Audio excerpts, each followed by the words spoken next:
Students, this is video number 17 of geometrical optics and the topic is shift from a slab. This is a new topic. Concept वही है इसका भी, shift वाला ही जो हमने पहले पढ़ा था, उसमें एपरेंट डेप्थ वाला वही कॉन्सेप्ट है, लेकिन उसमें और इसमें क्या डिफरेंस है कि यहाँ पे डबल रिफ्लेक्शन होगी और कैसे होगी उसको हम अंडरस्टैंड करते हैं। देखो, ये आपका क्वेश्चन है। ये एक स्लैब है, ग्लास स्लैब है बीच में, जिसका रिफ्रैक्टिव इंडेक्स म्यू है, ये ऑब्जेक्ट है, ये आई है। ऑब्जेक्ट और आई अभी तक हम ये मान के चल रहे हैं, बाद में हम चेंज भी करेंगे कि वो एयर में हैं दोनों, यानी कि रिफ्रैक्टिव इंडेक्स उन दोनों का 1 लेंगे, मतलब, और दोनों ये सेम, ये भी एयर में, ऑब्जेक्ट भी एयर में, आई ऑब्जर्वर भी एयर में, ऑब्जेक्ट भी एयर में। ये पहली बात ये याद दिखाई दे रही है मुझे। दूसरी बात ये दिखाई दे रही है, आई ऑब्वियसली देख रही है तो पैरेक्सियल रेज ही होंगी यहाँ पे, ठीक है। हम बना नहीं पाते हैं यहाँ पे दिखाते टाइम पैरेक्सियल रेज, लेकिन होती पैरेक्सियल है, ये हमने समझना है, ठीक है। उसके बाद हमने ये समझना है कि अब ये इस आई को ये ऑब्जेक्ट कहाँ दिखाई देगा, वो हमने समझना है। उसको अच्छे से देखेंगे हम कि क्या हो रहा है, ऐसा क्यों हो रहा है कि यहाँ पे क्या ये ऑब्जेक्ट इसको कहीं डिफरेंट जगह दिखाई देगा क्या, अगर दिखाई देगा तो क्यों दिखाई देगा। और आई जो ऑब्जेक्ट देख पाती है वो एक्चुअली रेज को देखती है और रेज के अकॉर्डिंग जज करती है कि ऑब्जेक्ट कहाँ होगा। रेज अगर कहीं डिविएट कर गई तो ऑब्वियसली ऑब्जेक्ट उसको कहीं और नजर आएगा। हमने ये पता लगाना है कि ऑब्जेक्ट तो यहाँ रखा है, लेकिन अब उसको कितनी दूर नजर आ रहा है वो हमने देखना है। इसको देखेंगे अच्छे से। देखो, पहली रह गई, ठीक है। क्या होगा इसका, rarer to denser medium towards the normal, rarer to denser medium towards the normal, ऐसा ही होना है, टूवर्ड्स द नॉर्मल। ये लो भाई, टूवर्ड्स द नॉर्मल चली गई। फिर जब बाहर निकली तो फिर से क्या होगा, फिर अवे फ्रॉम द नॉर्मल, क्योंकि डेंसर टू रेयरर जा रही है, तो डेंसर टू रेयरर जा रही है तो फिर से ये ऐसे होगी,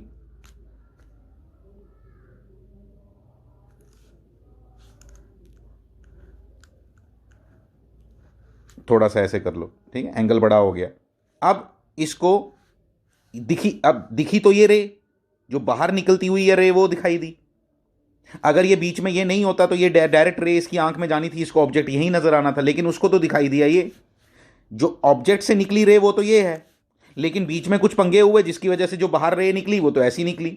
अब उसके अकॉर्डिंग आई एक जज करेगी क्या, कि कहाँ पे आपकी जो है वो रे गिरी, कहाँ ऑब्जेक्ट आएगी। वो मैं ओ डैश करके लिखता हूँ, आप जब पता समझना उसको, और हम क्या निकालना चाहते हैं मैं उसको अंडरस्टैंड करवा रहा हूँ आपको। अच्छे से अंडरस्टैंड करो, रे डायग्राम की हेल्प से ही आपको चीज़ें क्लियर नज़र आएंगी कि क्या बात की जा रही है, ठीक है। मैं इसको एक्सटेंड करके दिखाता हूँ। ये देखो, ये देखो, ये है आपका शिफ्ट जो हमें कैलकुलेट करना है। एस ऑब्जेक्ट से कितनी दूर आपका ओ डैश आया, जो आई को एक्चुअली दिखाई दिया, वो ऐसा इसी तरफ उसको दिखाई देगा, ठीक है। और ये आपको, इसको हम क्या बोलते हैं, शिफ्ट। इस एस का फॉर्मूला हम डिराइव करना चाहते हैं। जो फॉर्मूला हम यहां यूज करेंगे वो वही फॉर्मूला यूज करेंगे जो मैंने आपको पहले बताया था। पहले एक बात समझो जरा। पहली बात ये कि जो पर्सन इस स्लैब के अंदर बैठा होगा उसको ये ऑब्जेक्ट कहां दिखाई देगा, पहली बात तो ये आती है, ठीक है। 2 बार हो रहा है ना यहाँ पे, 2 बार एपरेंट डेप्थ आएगी। मैं आपको दिखाता हूं कैसे। देखो, पहले ये रे ऐसे गई, ऐसे जाने के बाद ये थोड़ी ऐसे गई होगी, ऐसे जाने की वजह से इसको जब एक्सटेंड किया तो आपको ऑब्जेक्ट यहां, ये देखो, ये क्या आया, what is this, this is, जिसको हम पिछले टॉपिक के हिसाब से बोलें तो ये हमारा डी डैश था, एपरेंट डेप्थ, जो सरफेस से मेजर की जाती थी हमेशा, ठीक है, सरफेस से मेजर की जाती थी। और इस, ये एक और बात आपको बता देता हूं, यहां पे इस स्लैब की थिकनेस कितनी है, टी, ये डी डैश है। और डी डैश हम कैलकुलेट करना हमें आता है, d dash upon d is equal to, d dash upon d is equal to क्या, इज इक्वल टू, कहां रे एंटर कर रही है, दैट इज n1, वो तो म्यू है। n2 क्या है, 1 है, तो 1 अपॉन म्यू आ गया, 1 अपॉन म्यू आ गया। और इधर से हमने क्या निकाल लिया, d dash is equal to क्या बन गया, d dash is equal to बन गया, हाँ। और ये ऑब्जेक्ट जो है वो x डिस्टेंस प्लेस्ड है, ये भी आप लिख लो। ये इस सरफेस से कितनी दूर है, x की डिस्टेंस की दूरी पे है, ठीक है। तो मैं इस डी डैश को लिख लूंगा, ध्यान देना प्लीज, इस डी डैश को लिख लूंगा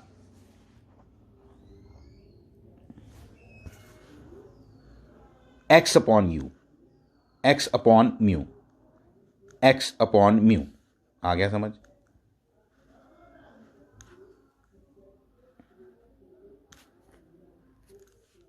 मैंने गड़बड़ कर दी थी थोड़ी। यहाँ पे आपका जो N2 है वो क्या है? म्यू है। N2 क्या होता है आपका? जहाँ पे रे एंटर करती है, तो एंटर जहाँ कर रही है वो तो ये है, ठीक है, और रे निकलती जहाँ से है वो N1 है, तो इसलिए ये क्या आएगा? ये आएगा म्यू अपॉन 1। तो म्यू अपॉन 1, तो इसलिए d dash is equal to क्या आएगा? Mu x. तो म्यू एक्स आ गया। फिर उसके बाद अभी एक बार दोबारा रिफ्रैक्शन होनी है, एक बार दोबारा रिफ्रैक्शन होगी, उसकी कैलकुलेशन करके आपको बताता हूँ, क्योंकि आपको मालूम है रिफ्रैक्शन होनी है और क्या होगा उसकी वजह से वो मैं आपको पहले भी दिखा चुका हूँ, दोबारा बता।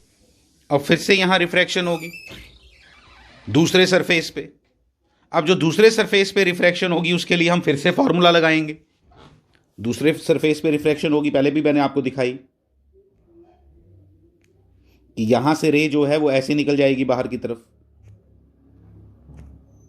ठीक है, और उसकी वजह से फिर मैंने लास्ट में आपको बताया था कि कहाँ बनेगी वो, यहाँ पे जाके इसको एक्सटेंड करो तो यहाँ पे जाके बनती है, ठीक है, वो तो हमें मालूम है यहाँ बननी है, लेकिन उसकी कैलकुलेशन करने के लिए हम लोग क्या करेंगे? फिर से D double dash upon D,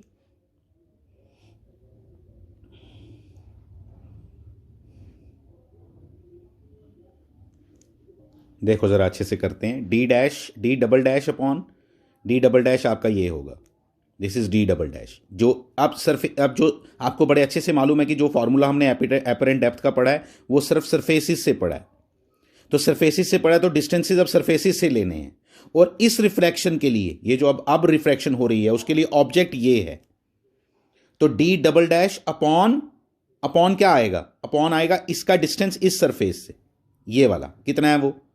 D dash plus t, d dash plus t equal to d dash plus t. D dash plus t क्यों लिखा? क्यों लिखा डी डैश प्लस टी? क्योंकि हमें इस सरफेस से मेजरमेंट लेनी है सारी, इससे।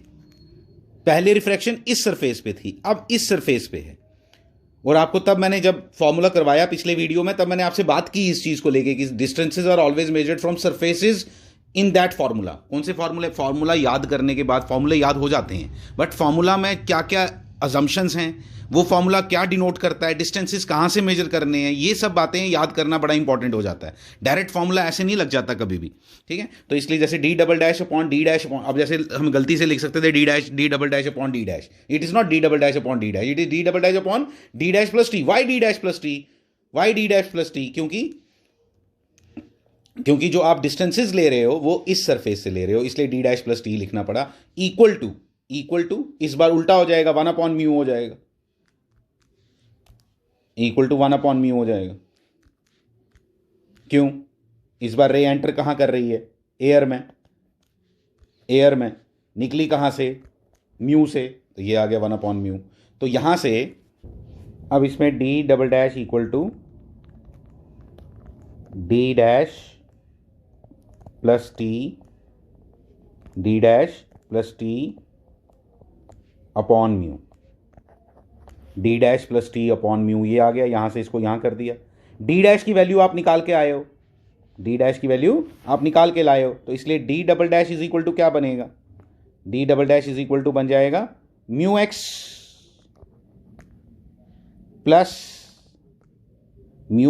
प्लस टी अपॉन म्यू,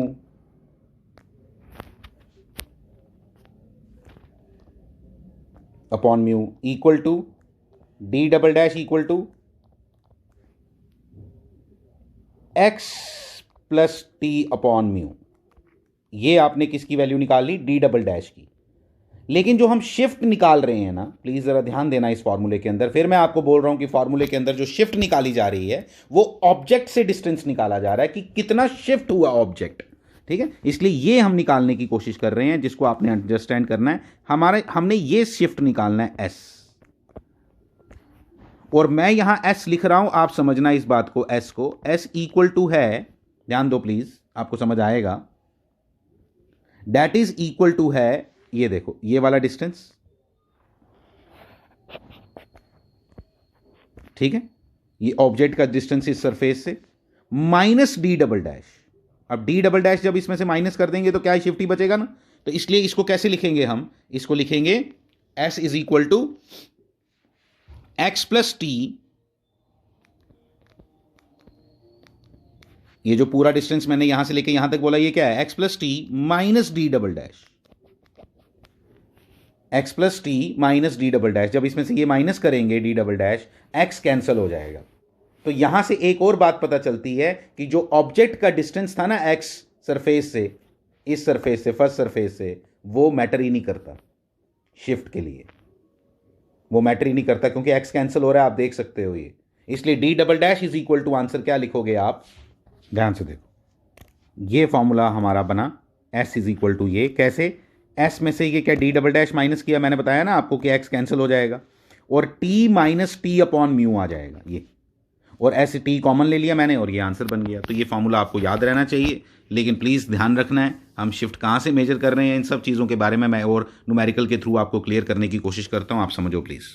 अब देखो ये आपकी प्रॉब्लम है, आपकी ये प्रॉब्लम है, आपका इसको सॉल्व करना है आपने अच्छे से। क्या है इसमें, ऑब्जेक्ट एयर में, बिल्कुल सिंपल वही प्रॉब्लम है, सिर्फ वैल्यूज़ दे दी हैं मैंने आपको, वो डेरिवेशन वाली सेम चीज़ है।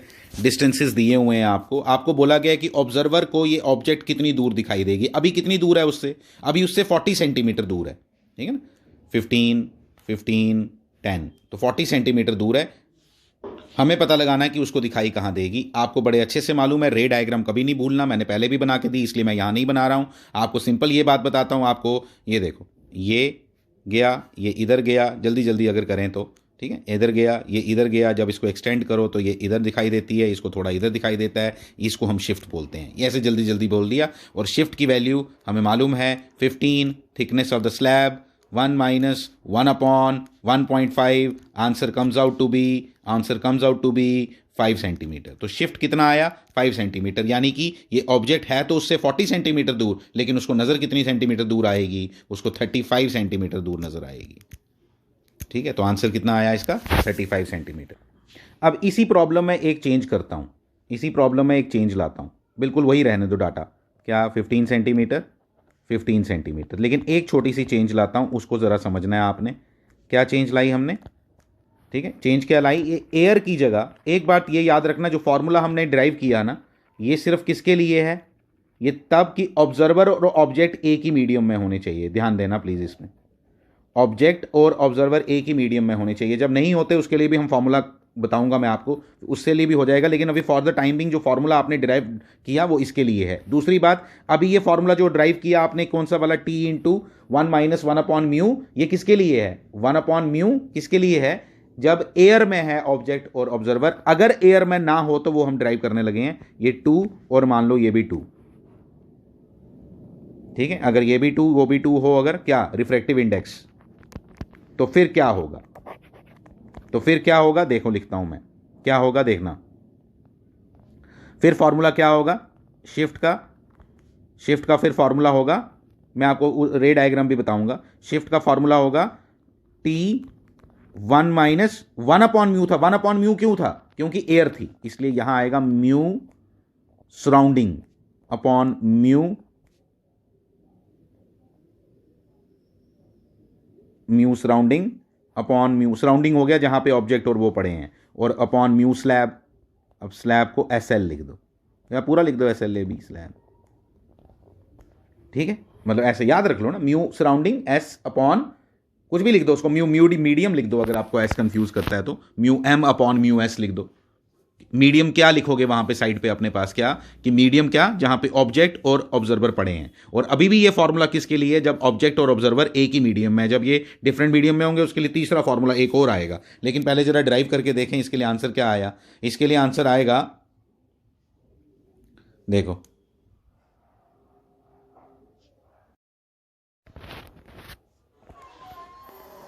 अब पिछली वीडियो में खराबी के कारण ना, ठीक है, उसमें थोड़ा सा ख़राब हो गया था, उसके कॉन्टिन्यूएशन में फिर से मैं दूसरी वीडियो मर्ज कर दूंगा उसके साथ, ठीक है। अभी आप देखो कि क्या हम कर रहे थे, मैं बताता हूं आपको क्या थे। S इज इक्वल टू क्या आएगा इस केस में, इस केस में आएगा थिकनेस, अभी भी मैंने 15 ली है, 1 माइनस 2 अपॉन 1.5, ठीक है। आओ ज़रा कैलकुलेशन करें, 15 1 माइनस 2 इंटू 2 अपॉन 3, क्योंकि 1.5 3/2 होता है, इसलिए मैंने क्या लिख दिया, ऐसे लिख दिया 4/3। आंसर क्या आ गया, 15 into minus 1/3 equal to -5 centimetre. ये इंटरेस्टिंग आया, -5 सेंटीमीटर। माइनस कभी आ जाए तो क्या मतलब हुआ, ये भी हम इसके थ्रू समझेंगे अभी। रे डायग्राम भी अंडरस्टैंड करो जरा इसके। 2 के केस में क्या होगा, ये 2 है, ये 2 है, ये 1.5 है, ठीक है। क्या होगा, डेंसर टू रेयरर, ऐसे चली जाएगी, ठीक है। फिर रेयरर टू डेंसर, फिर ये ऐसे आएगा, और जब ये दिखेगी तो ये पीछे दिखाई देगी। इस बार शिफ्ट उल्टा आया, इसलिए आंसर आपका क्या आया है, -5। कॉन्सेप्चुअली आपको बता दिया, ठीक है, कंसेप्चुअली आपको बता दिया। आप करके देखो, आपको आना चाहिए। अब बड़ी देर से हम रे डायग्राम्स बना रहे हैं, तो ये 5 सेंटीमीटर लेकिन पीछे की तरफ। अब ये कब माइनस कब प्लस वो देखना है हम। अब प्लस क्या मतलब क्या हुआ, अब हम ये बार बार रे डायग्राम बनाने में इंटरेस्टेड नहीं है एक्चुअली। तो हमें कैसे पता चलेगा कि प्लस क्या, तो इंसिडेंट रे की डायरेक्शन में प्लस, मतलब इंसिडेंट रे कहां से निकल रही थी इसको समझते हैं जरा। और इंसिडेंट रे के उल्टी डायरेक्शन में डिस्टेंस लोगे तो नेगेटिव।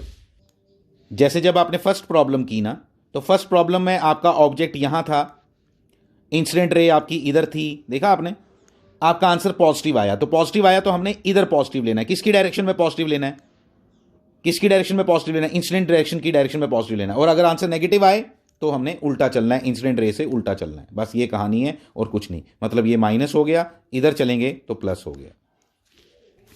देखो नेक्स्ट प्रॉब्लम में क्या दिखाया है कि ये 3 स्लैब्स एक साथ हैं, उनके बीच के डिस्टेंसेस, स्लैब्स की थिकनेस, आई एयर में है, ऑब्जेक्ट भी एयर में है, ऑब्जेक्ट भी एयर में है, ठीक है। अब आपको बताना है कि आई से ऑब्जेक्ट उसको कितनी दूरी पे नजर आएगा। 3 स्लैब्स हैं, अब पहले एक स्लैब के लिए किया था, अब 3 स्लैब्स हैं। तो 3 स्लैब्स के लिए आप 3 बार S1, S2 और S3 कैलकुलेट करोगे, तीनों शिफ्ट्स को ऐड करोगे, रिजल्ट आ जाएगा, टोटल शिफ्ट आ जाएगी आपकी। और टोटल शिफ्ट को आप माइनस कर देना। कैसे, अभी कितनी दूरी पे है ये ऑब्जेक्ट इससे, 10 + 20 नहीं, 10 + 30 40, 40 + 20 60, 60 + 20 80, 100, 115, 125। तो 125 सेंटीमीटर अभी दूर है।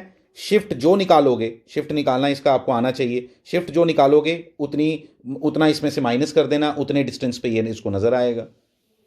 सिंपल बात ये इतनी सी है। तो इसके लिए आपको क्या निकालना पड़ेगा, S1 आपका 5 सेंटीमीटर आएगा, कैलकुलेट कर लो। S1 आपका 5, क्योंकि हमने पहले भी कैलकुलेशन की इसी डेटा की, इसलिए मुझे याद है। तो कितना आएगा, 5 सेंटीमीटर।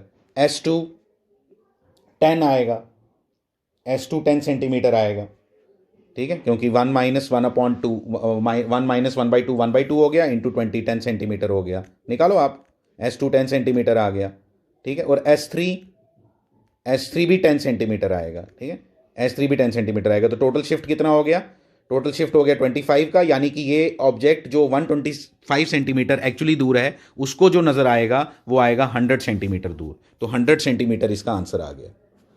टोटल शिफ्ट कितनी आई, टोटल शिफ्ट पूछी होगी तो 25 सेंटीमीटर, टोटल शिफ्ट पूछी होगी तो 25 सेंटीमीटर। लेकिन अगर पूछा होगा कि आई से ऑब्जेक्ट उसको कितनी दूर नजर आएगी, तो आपने बोलना है 100 सेंटीमीटर।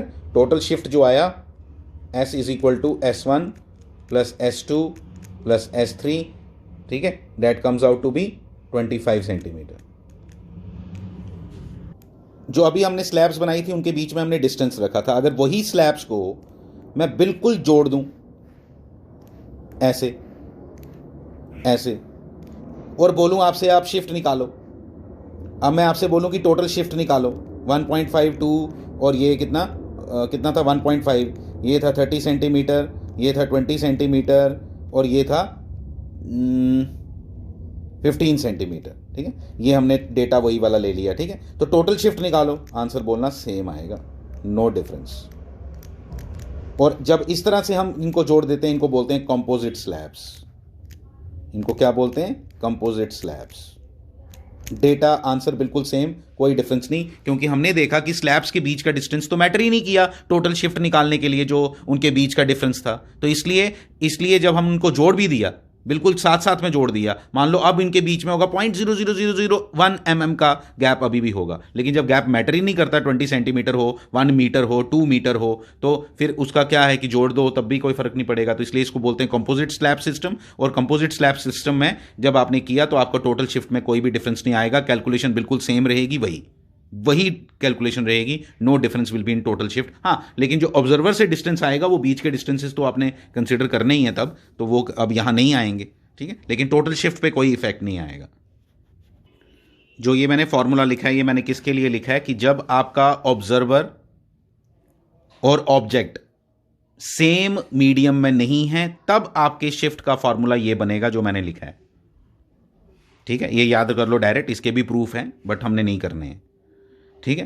क्या है एन नॉट, एन नॉट क्या हुआ, refractive index in which the observer is placed, ये सबसे पहले तो ब्रैकेट के बाहर वो है, divided by T1 upon N1, T2 upon N2, T3 upon N3, T4 upon N4 dash dash dash तब तक चलेगा। एंड में क्या आएगा, T not upon N not. T not क्या है, T नॉट है ये ऑब्जर्वर जो है ये कितना दूर है यहां से,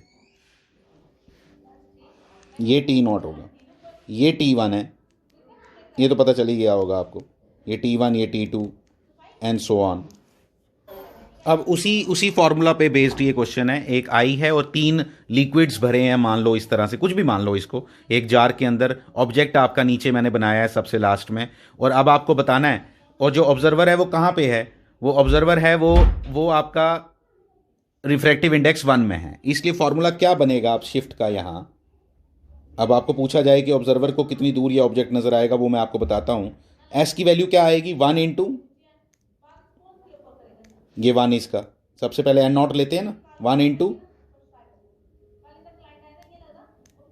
10 divided by 1.5 plus 2 divided by, नहीं 20 divided by 2 plus 30 divided by 1.5, ठीक है। और प्लस आपको मालूम है इसका भी लेते हैं हम, लेकिन ये डिस्टेंस हमें दिया नहीं हुआ कि आई कितनी दूर है इधर से। जब ये डिस्टेंसेस आपको नहीं ना दिए जाएं कि आई कितनी दूर है, तो इसको हम 0 लेते हैं, याद रखना, ठीक है। और ये जब हम कैलकुलेट कर लेंगे शिफ्ट, जो भी आंसर आएगा वो टोटल डिस्टेंस में से माइनस कर देना। टोटल डिस्टेंस है यहाँ 60, तो 60 minus S is the answer, कि उस आई को कितनी दूर नजर आएगा। Thank you so much.